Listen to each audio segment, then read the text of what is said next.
We'll begin the show today from the cinemas where a group of debutantes merge on stage acting with screen techniques to create the satirical Sub-Sahara. Details coming up in this opening report.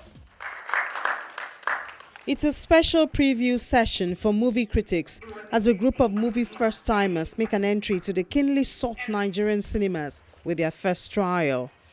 Talent manager, now-turned filmmaker Buhari Yesufu got inspired during the COVID-19-induced pandemic and found himself within the movie space, which in turn ignited a new passion in him.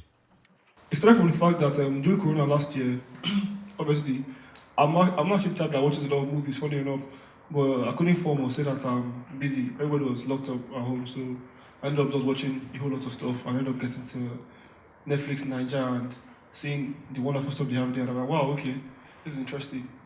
And in doing that, I started digging deep and, doing some more research on, like, the film industry in Nigeria and, like, how the film industry came about. And in doing that I came across Ken Saro-Wiwa's Bassi and Company. And it was very intriguing because I never knew that Nigerians personally did things like that. They were well-spoken individuals, laugh tracks, a sitcom, a basic sitcom, very nice, simple, clear-cut jokes, not in the village. You could still tell that these were Nigerians in Nigeria, but it was very clean, very well done, bright, nice pictures. And I was wondering, why don't we have things like this in the country, or why don't we have things like this anymore? Welcome to Sub-Sahara. This skit will blow your mind.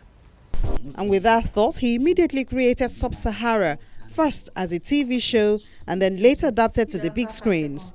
Shot in an unconventional way, like a live stage play with mostly wide-angle lenses, Sub-Sahara offers a different taste with a satirical overview. Does Diamond start with something else?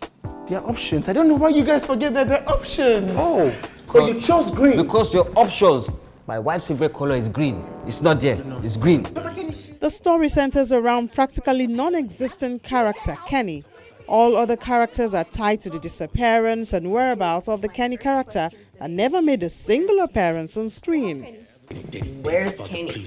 Well, how's Kenny? Where's Kenny? Where's Kenny? Where is Kenny? Here is my son. Okay.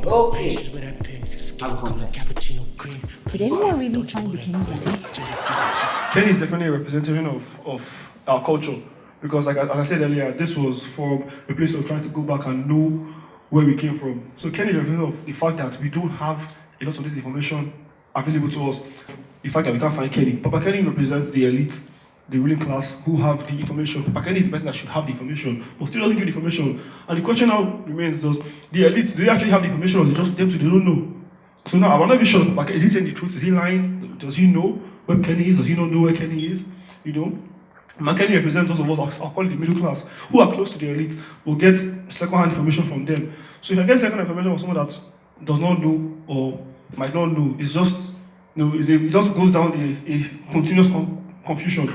Depending mostly on some of his other friends who also were not all professional practitioners in the movie industry, they took up multiple roles in front and behind the cameras to bring the project to fruition. I feel like it was, the hours were really tough. And the teamwork, like he said, like working with other people and being able to be humble and be able to accept criticism and understand that, like, we're all going through we're all like progressing towards a common goal, and knowing that people that are trying to help you will always, like, there'll always be like differences, and not taking them personal, and being able to, because I also, as well as helping him direct, I was also acting, so I was able to see, like, both sides.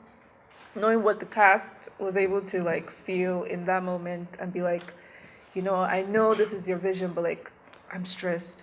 And then coming from the director's position, like, I know you're stressed, but we need to keep going. So I feel like that was what was really stressful for me. Sub-Sahara starts screening at the theaters later this month. And now we shine our spotlight on rising radio and event disc jockey Casper Sandra, as she shares highlights of her journey from studying public administration to spinning the mixers.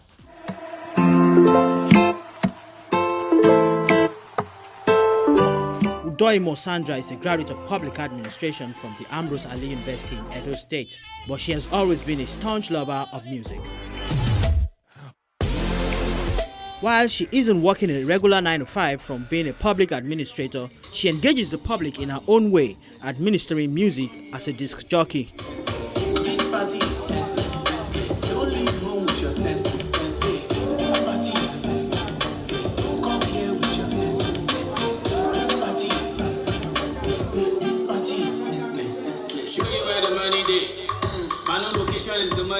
Now going by the moniker Casper Sandra, her journey in the music world began as a lyricist, dropping bars and rhymes.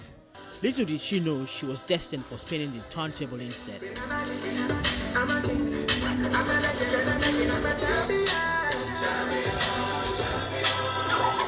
I'm from Edo State.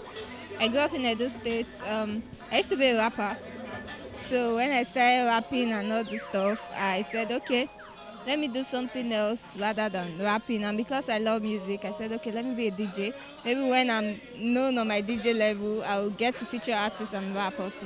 I think I kicked up 2013. I started DJ Stints, and that's Reminisce DJ, and DJ Derry, that's Flavors DJ. They taught me. So from there, I started going to shows, watching YouTube tutorials, and all. That's how I became a DJ. I got a cool DJ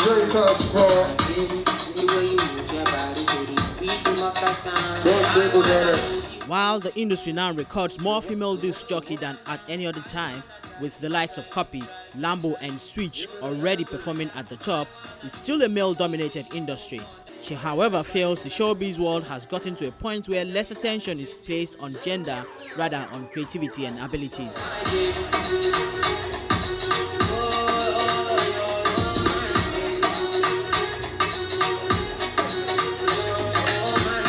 For me, I don't feel like that, because I just feel if you know your work, you don't have to feel discriminated. It's when you don't know what you're doing, that's when you be like, oh, I hope they won't say I don't know how to play. I know. I play with guys, like they won't, how did you play this? Even I work in a radio TV station and I'm the only female there. And they give me my respect. They know I'm good, so I don't really have any discrimination and all the stuff. I just work on myself and be a good DJ. The Nigerian audience is diverse in its taste for music. Keeping up with the different genres and discerning what to play where eventually becomes the ultimate ability for a disc jockey. Well, it depends on, that's the thing about DJs. Okay, just imagine I'm going to DJ at Ikorodu. I won't come and be playing Celine Dion, or it depends on your audience. And maybe even if you get to a playlist of, maybe, how would I put it? You have playlist that is not fitting your audience. You know that your audience, they are not vibing to it, so you have to change your playlist. That's how it works. You don't say, okay, because I have this playlist, that's what I'll just play. Even if the audience is not feeling it, you have to switch it up. Yeah.